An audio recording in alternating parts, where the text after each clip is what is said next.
From time to time, I get asked by veterans, hey, Tommy, I have this condition. Am I eligible to get a VA service-connected disability?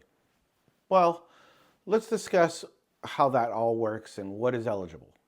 So ideally, this is ideally, all right, theoretically, when you come in the military and you go through MEPS, you're 100% before you go to boot camp. Ideally, nothing's wrong with you. I know some of you got waivers. Shh, give me a second. Then when you're in the military, you have an event or a trauma or something that happens to you, an injury, let's say, that after you get out of the military still exists or you have a residual from that. That's like the basic way of explaining it.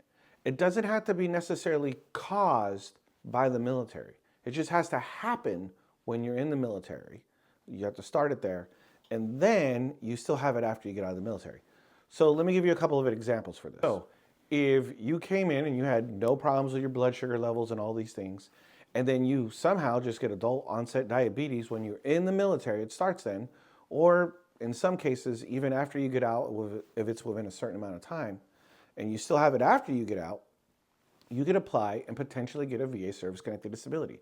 You don't have to prove that the military service caused your diabetes. Another example would be if you're in the military and you break your leg, or you have knee surgery or shoulder surgery or whatever it may be. And then after the military, you have arthritis in that leg, shoulder, wherever you got hurt, or scars from that surgery, or a limited range of motion.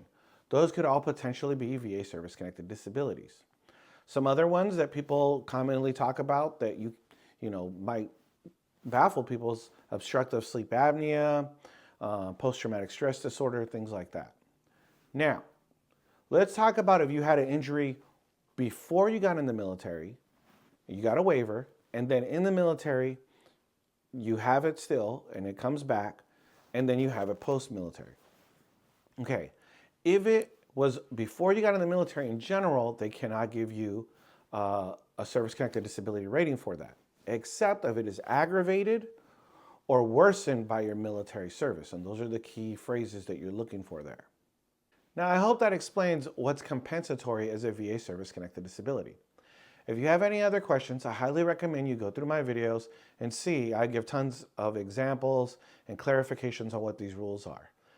But ultimately, you want to go to va.gov to apply or get with the VSO and make sure they do that for free for you if you're looking to apply and get rated for a VA service-connected disability.